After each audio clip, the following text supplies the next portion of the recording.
हृदयामि मुनिरस्य श्रीपाद सरोरुये पूजे विबुद्ध कुसुमेन पुण्येन मेतेन लभामि मोदम्।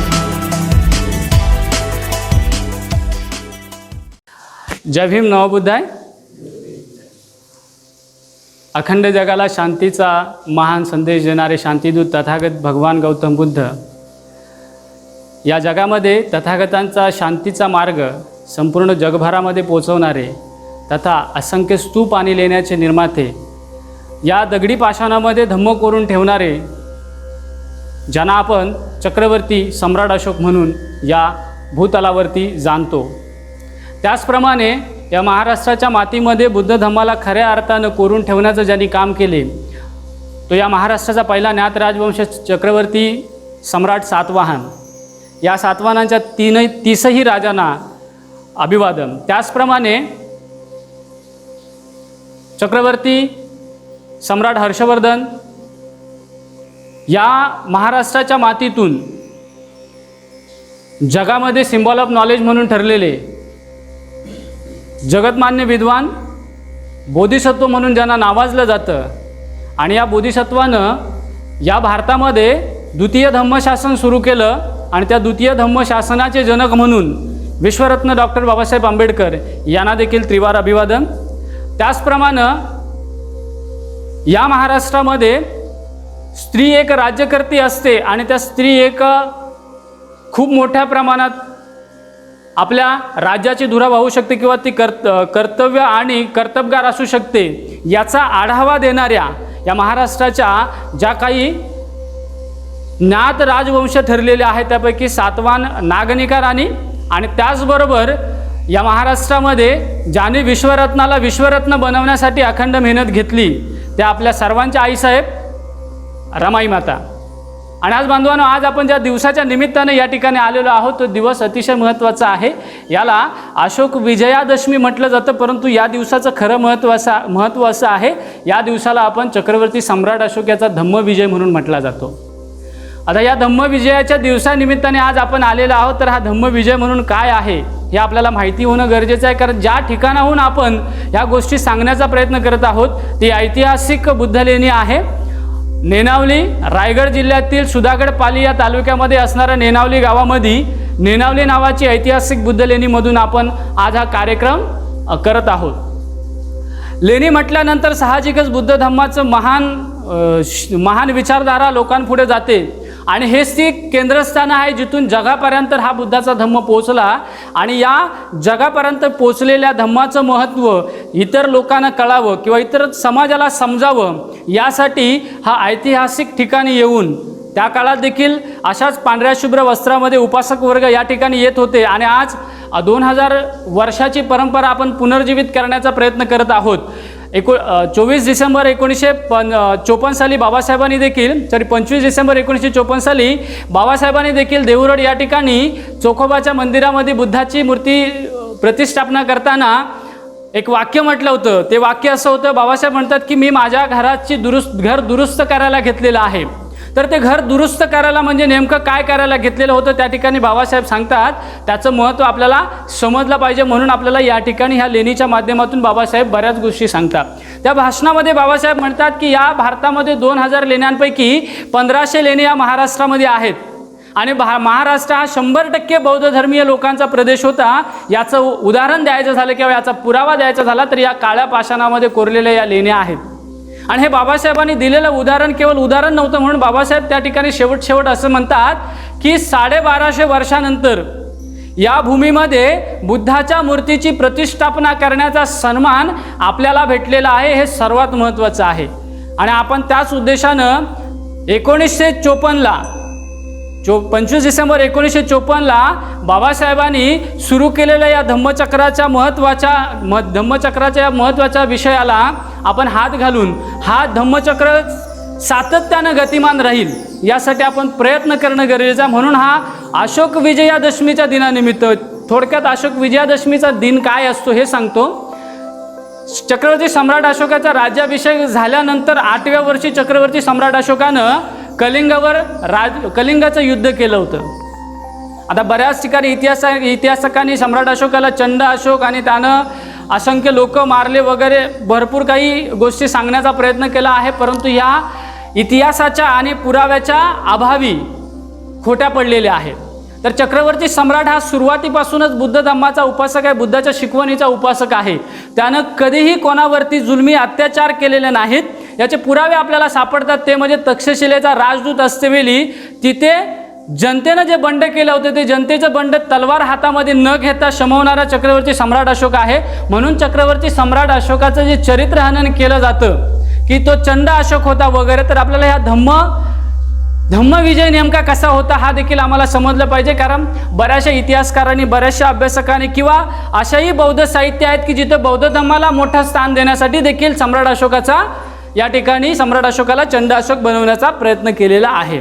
तर चक्रवर्ती सम्राट अशोकाचं जे हत्ती सेना आहे, ज्यावेळी आपण चक्रवर्ती सम्राट अशोकानं शहाबाजगडी येथील आपल्या शिलालेखामध्ये स्पष्ट शब्दामध्ये पश्चाताप व्यक्त केलेला आहे.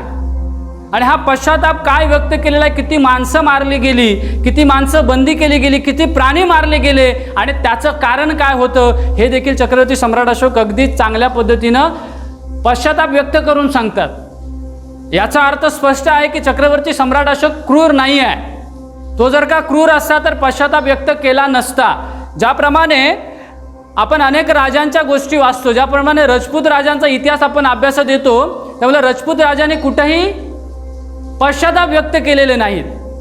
किंवा 16व्या-17व्या शतकानंतरचे जे राजे महाराजे होऊन गेलेले आहेत त्यांनी देखील आपल्या कुठल्याही शिलालेखामध्ये पश्चाताप व्यक्त केलेला नसून माझी आज्ञा जर का पाळली गेली नाही तर तुम्हाला या पद्धतीची शिक्षा होईल आणि त्याच्या गदेगल म्हणून त्यांचे शिलालेख प्रसिद्ध आहेत. गदेगल म्हणजे गाढव, एखाद्याला गाढवाशी संभोग करायला लावणे, अशा पद्धतीचे ते शिलालेख आपल्याला वाचायला भेटतात. याचा अर्थ चक्रवर्ती सम्राट अशोक कुठल्याही पद्धतीनं आपल्याला क्रूर बघायला भेटत नाही. म्हणून हा जो अशोक विजयादशमी नेमकी काय साजरी करायची हे आम्हाला माहिती होणं गरजेचं आहे.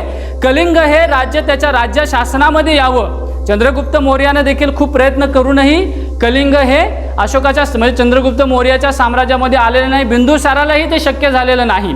ज्या पद्धतीनं आम्ही पहिलं रिपब्लिकन म्हणून लिच्छवींच्या गणाचं उदाहरण देतो वैशालीचं, त्याच पद्धतीनं कलिंग देखील हे एक सर्वोत्तम असं एक मोठं व्यापाराचं केंद्र होतं. आणि तिथला जो राजा आहे हा राजा बौद्ध धम्माचा अनुयायी असल्यामुळं त्या ठिकाणी आपल्याला कोणत्याही पद्धतीनं युद्ध करताना भेटलेलं नाही. परंतु ज्यावेळी आक्रमण होतं त्यावेळी सामान्य जनता देखील यामध्ये सामील होते. परंतु चक्रवर्ती सम्राट अशोकाचे जे हत्ती सेना आहे, मुळात या हत्ती सेनेचं नियंत्रण सुटल्यामुळं, हत्ती सेनेच्या नियंत्रणाबाहेर गेल्यामुळं या ठिकाणी लोक मारली गेलेली आहेत. अशा पद्धतीचा देखील हा एक इतिहास आहे. त्यामुळे चक्रवर्ती सम्राट अशोकाला ज्यावेळी समजलं मुळात त्या लढाईमध्ये चक्रवर्ती सम्राट अशोक रणांगणावरती नाही आहे, हे वास्तविक सत्य आहे. कारण जर तो रणांगणावरती असता तर चक्रवर्ती सम्राट अशोकाच्या शिलालेखामध्ये तशी नोंद आपल्याला नक्की सापडली असती. परंतु चक्रवर्ती सम्राट अशोकाच्या शिलालेखात स्पष्ट शब्दामध्ये चक्रवर्ती सम्राट अशोक त्याची फेरफटका करायला जाण्याचं म्हटलेलं आहे. म्हणजे चक्रवर्ती सम्राट अशोक त्या ठिकाणी त्याची पाहणी करायला जातेवेळी त्याला जी अवस्था बघायला भेटली त्या अवस्थेतून चक्रवर्ती सम्राट अशोक अजून व्यतीत झालेला आहे. आणि ते व्यतीत झालेली भावना त्यानं आपल्या शिलालेखामध्ये नमूद केलेली आहे. आणि कलिंग येथील 4 शिलालेख आहेत, धौलीचे 2 शिलालेख, जौगडचे 2 शिलालेख. या शिलालेखामध्ये त्यानं स्पष्ट शब्दात म्हटलेलं आहे, तिथले जे अमात्य असतील, महामात्र असतील, यांना स्पष्ट आदेश दिलेले आहेत की ही जनता माझी लेकरं आहेत. त्यामुळं यांनी मी ज्या पद्धतीनं धम्माचं आचरण करायला लावत आहे, मी जो धम्म मार्ग सांगितलेला आहे त्या धम्म मार्गावरती हे लोक चालतात की नाही हे पाहायचं आहे. त्या पद्धतीनं त्या लोकांना साऱ्या सुख सुविधा भेटल्या पाहिजेत. त्याचबरोबर प्रत्येक राज्य अधिकाऱ्यानं आपल्या राज्यामध्ये दर 5 वर्षानं फेरफटका मारून जनतेच्या समस्या काय आहेत या जाणून घेऊन माझ्यापर्यंत त्या गोष्टी आल्या पाहिजेत. म्हणजे इतका प्रजेसाठी प्रजा आपली लेकरं आहेत असा सांगणारा जगातील एकमेव सम्राट आहे. आणि अशा सम्राटाबाबत मात्र जगामध्ये किंवा या भारतामध्ये लोकांनी विविध काल्पनिक कथा सांगण्याचा प्रयत्न केला. यातूनच हा अशोकाचा धम्मविजय लपवला जावा यासाठी दशहरा नावाचा नवा सण उत्सव देखील साजरा करण्यात आला. आणि याचबरोबर एक पात्र जिवंत केलं, त्या पात्राला आपण बळीराजा म्हणतो. आणि या बळीराजाचा इतिहास म्हणजे शेतकऱ्यांचा राजा म्हणून ज्याला सांगितलं जातं, परंतु जगाच्या इतिहासामध्ये आपण ज्यावेळी नोंद पाहतो तर 33% बाजारपेठ ही भारताच्या कृषीप्रधान देशानं जगाची 33% बाजारपेठ व्यापलेली बघायला मिळते. म्हणजे शेतीवरती देखील आर्थिक महासत्ता होता येतं हे पहिल्यांदा चक्रवर्ती सम्राट अशोकानं या जगाला सांगून दिलेलं आहे. असा चक्रवर्ती सम्राट अशोकाला आम्ही कुठेतरी कोनावड्यामध्ये टाकून ठेवलेला आहे. असं उजेडात येणं गरजेचं आहे. एवढा महान सम्राट अशोक आपल्याला ब्रिटिश येईपर्यंत माहिती नव्हते. खेदाची गोष्ट अशी आहे, म्हणूनच बाबासाहेबांनी 14 ऑक्टोबर 1956ला घेतलेली धम्मदीक्षा ही आपण जाणीवपूर्वक या दिवसाला आपण धम्मचक्र प्रवर्तन दिन म्हणतो. हे धम्मचक्र प्रवर्तन दिन यासाठी म्हणतो कारण भारतामध्ये ज्यावेळी ब्रिटिश बुद्ध स्थलांचं उत्खनन करत होते त्यावेळी सापडलेल्या बुद्धांच्या शरीर धातूचं स्वीकार करायला भारतात बौद्ध लोक नव्हते. हे वास्तव आम्ही नाकारता कामा नये. आणि मग या अस्थी यांनी श्रीलंका, म्यानमार, थायलंड अशा विविध देशांकडे दिल्या. का? याचं रिझन होतं भारतामध्ये त्यावेळी बौद्ध लोक अस्तित्वात नव्हते. म्हणून श्रीलंकेच्या अनागरिक धम्मपाल यांना या भारतामध्ये येऊन महाबोधी सोसायटीची स्थापना करावी लागली. हे देखील तितकंसं सत्य आम्ही देखील समजून घेणं गरजेचं आहे. आणि ज्यावेळी आम्ही हे समजून घेऊ तेव्हा आम्हाला लक्षात येईल की बाबासाहेबांची धम्मदीक्षा ही केवळ धम्मदीक्षा 16 नव्हता, तर या भारतामध्ये द्वितीय धम्मशासनाची सुरुवात होती. आणि असंख्य जगातील बौद्ध लोक, बौद्ध विद्वान किंवा बौद्ध तज्ज्ञ देखील हेच मान्य करतात की भारतामध्ये द्वितीय धम्मशासनाची जर कोणी सुरुवात केली असेल तर ती डॉक्टर बाबासाहेब आंबेडकरांनी केलेली आहे.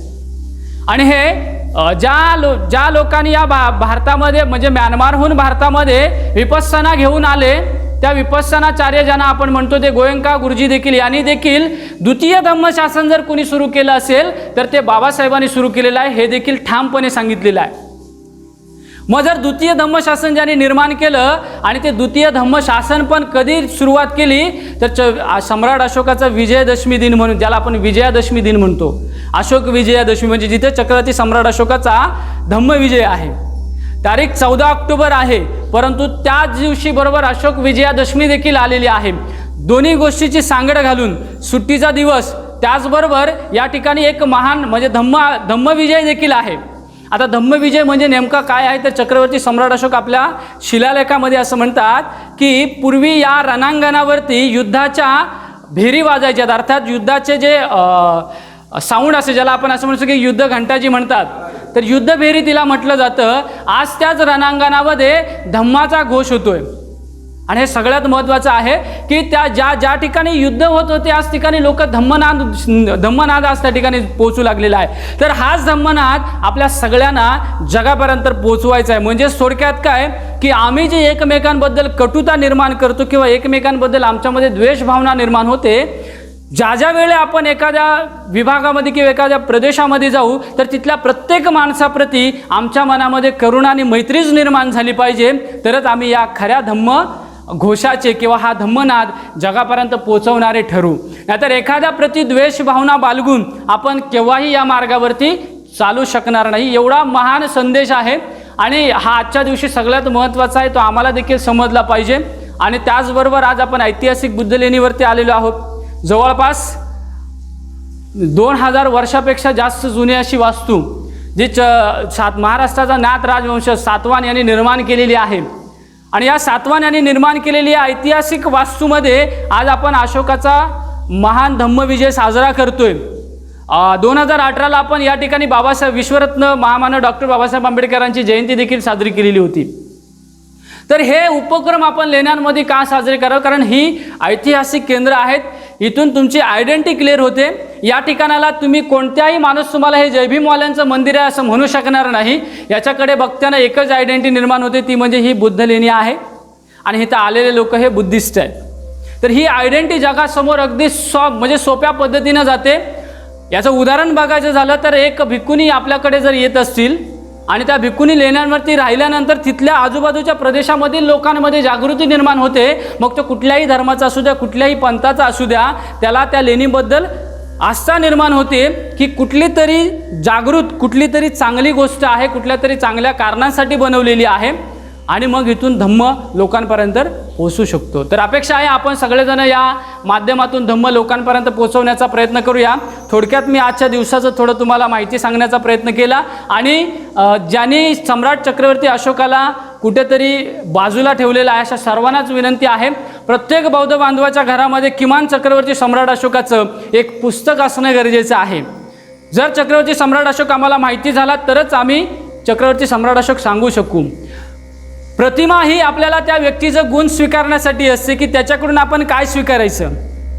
कारण लेण्यांमध्ये निर्माण झालेले स्तूप, शिल्प ही यासाठी निर्माण झालेले की त्या शिल्पामध्ये असणारे गुण आहेत, त्याच्यामध्ये भाव कोरलेले आहेत, ते भाव आपल्यामध्ये आले पाहिजेत यासाठी आहेत. म्हणूनच या प्रतिमा आहेत. या प्रतिमेमध्ये त्यांचे जे गुण आहेत त्यातला एक गुण जरी आम्ही आमच्यामध्ये आत्मसात करायचा प्रयत्न केला तरी ते प्रतिमा लावल्याचं सार्थक होऊ शकतं, ते प्रतिमा लावल्याचं महत्त्व येऊ शकतं.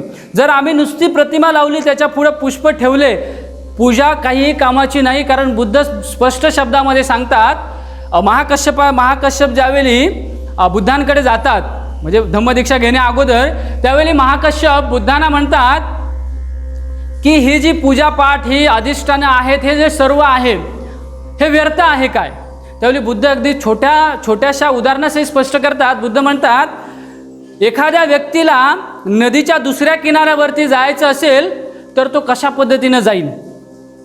त्यावेळी महाकश्यप म्हणतात की जर ती व्यक्ती पोहणारी असेल तर पोहत जाईल, पाणी जास्त खोल नसेल तर चालत जाईल, आणि जास्तच खोल असेल, पोहता येत नसेल तर नाव घेऊन तो पुढे जाऊ शकेल. त्यावेळी बुद्ध म्हणतात की ती व्यक्ती चालायलाही तयार नाही, पोहायलाही तयार नाही आणि नावेतही बसायला तयार नाही, पण ती म्हणत असेल की मी पूजा करतो, वंदना करतो, स्वयं तो दुसरा किनारा चालत माझ्याकडे आला पाहिजे. तर महाकश्यप म्हणतात की अशा तर व्यक्तीला मूर्ख म्हणावं लागेल. मग बुद्ध म्हणतात की जर आपल्यामधील असणारं अज्ञान दूर करायचं असेल, आपल्यामधील असणारी जी अविद्या दूर करायची असेल तर ज्ञानाच्या दुसऱ्या किनाऱ्यावरती जाण्यासाठी आपल्याला स्वतः चालावं लागेल. म्हणजे काय करावं लागेल तर स्वतः त्या मार्गावरती चालावं लागेल, तेव्हाच आम्ही त्या दुसऱ्या किनाऱ्यावरती जाऊ.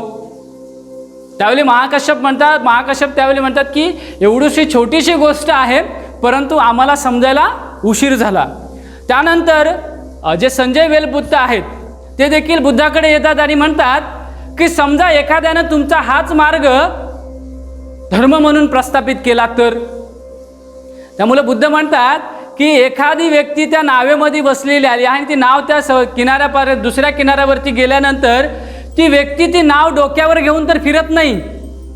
त्याचप्रमाणे मी जो मार्ग सांगितलेला आहे त्या मार्गावरती एकदा व्यक्ती त्या मार्गापर्यंत निर्वाण पदावरती पोचल्यानंतर त्या व्यक्तीला हा मार्ग डोक्यावर घेऊन फिरायची गरज नाही, कारण तो त्या निर्वाण पदाकडे निघून गेलेला असेल.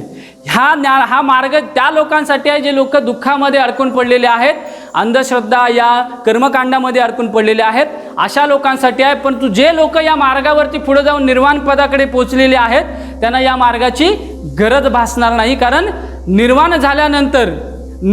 दुःखमुक्त झाल्यानंतर दुःखासाठी त्याला या मार्गाकडे वळण्याची गरज भासत नाही, कारण ती व्यक्ती दुःखमुक्त झालेली आहे. म्हणजे बुद्धानं आपलं तत्त्वज्ञान एवढं सोप्या भाषेमध्ये ठेवलेलं आहे आणि हेच तत्त्वज्ञान आपल्याला प्रॅक्टिकल कसं आचरणात आणता येईल यासाठी आम्ही सगळ्यांनी काम करणं गरजेचं आहे. तर अपेक्षा करूया आपण सगळेजण बुद्धाच्याच या मार्गावर, सम्यक मार्गावरती चालत आपण निर्वाण पदाकडे जाण्यासाठी ज्या बुद्धाने सांगितलेली मैत्री करुणा आहे, या मैत्री करुणेच्या जोरावर इतर लोकांना कशा पद्धतीनं आपल्या या धम्म मार्गामध्ये आणता येईल. कारण बुद्धाचा धम्म हा कुठल्या व्यक्तीसाठी नाही, कुठल्या पंथासाठी नाही, कुठल्या धर्मासाठी नाही, तर अखिल मानव प्राण्यासाठी आहे. की या जगामध्ये जे जे जीव आहे त्या जीवासाठी बुद्धाच्या धम्माची शिकवण आहे. आम्ही त्या लोकांना त्या मार्गावरती आणणे गरजेचं आहे. कारण ह्या लेण्या निर्माण होण्याचं माध्यम हे तेच आहे की त्यांना दुःखमुक्तीचा मार्ग भेटला म्हणून त्यांनी हे निर्माण करण्याचा प्रयत्न केला. कारण मला दुःखमुक्तीचा मार्ग भेटलेला आहे, तो इतरांनाही भेटला पाहिजे या अपेक्षेनं या लेण्यांचं निर्माण झालेलं आहे. त्याचप्रमाणे आज आपण देखील प्रयत्न करूया. बाबासाहेबांनी आपल्याला हा दुःखमुक्तीचा मार्ग बुद्धाकडून दिलेला आहे, तर याच पद्धतीनं हा दुःखाचा मार्ग इतर लोकांपर्यंत कसा पोचेल यासाठी आपण काम करणं गरजेचं आहे आणि हे काम करत असतावेळी आपण आपल्या समाजाचा कशा पद्धतीने उद्धार करू शकतो, मग तो आर्थिक असेल, सामाजिक असेल, या क्षेत्रामध्ये आपण लोकांना आपल्या कशा पद्धतीने पुढे घेऊन जाऊ शकतो. कारण एकमेकांना सहाय्य करत आपण पुढे गेलो तरच आपण इतरांपर्यंत पोचू शकतो, जगापर्यंत आपण जाऊ शकतो. तर जगातील प्रत्येक माणसाशी कनेक्ट होण्यासाठी आम्ही आमची आयडेंटिटी निर्माण करणं गरजेचं आहे. तर आपण आपली आयडेंटिटी निर्माण करण्यासाठीच या वास्तूंचं जतन करण्याचा प्रयत्न करूया आणि चक्रवर्ती सम्राट अशोक यांचा धम्मविजय डोक्यामध्ये ठेवून संकल्प करण्याचा प्रयत्न करू की भारतामध्ये जी जी व्यक्ती असेल त्या व्यक्तीला आपल्या या धम्म काय आहे, धम्माचा इतिहास काय आहे आणि त्यामध्ये कशा पद्धतीनं माणूस दुःखातून मुक्त होऊ शकतो याचा प्रॅक्टिकल मार्ग सांगण्यासाठी या वास्तूंचं जतन करण्याचा प्रयत्न करूया. भारतामध्ये असंख्य लाखोनी आपली बौद्ध स्थळे आहेत आणि त्या बौद्ध स्थळांचं जतन करण्यासाठी भारतातीलच नव्हे तर जगातील बौद्ध लोकांशी आपण कनेक्ट होण्याचा प्रयत्न करू, जेणेकरून आपला इतिहास पुढच्या पिढीपर्यंत जाऊ शकतो. तर अपेक्षा करू आपण सगळेजण माझे 2 शब्द शांत चित्ताने ऐकलेले आहेत आणि या शांत चित्तामध्ये आपल्या चित्तामधील जो काही कुठल्याही पद्धतीच्या विकार भावना असतील तर आजच्या निमित्तानं आपण त्या विकार भावना काढण्याचा प्रयत्न करूया. काढण्याचा आपण प्रयत्न केला तर नक्कीच इथून एक शांत चित्ताने मैत्री करुणा भावनेनं आपण आपल्या घरामध्ये जाऊ. घरामध्ये गेल्यानंतर आपल्या आजूबाजूच्या लोकांमध्ये आपला तो प्रभाव नक्कीच जाणवेल आणि बुद्धाच्या सम्यक मार्गाने आपलं सगळ्यांचं कल्याण हो, सगळ्यांचं मंगल हो. जय भीम, नमो बुद्धाय.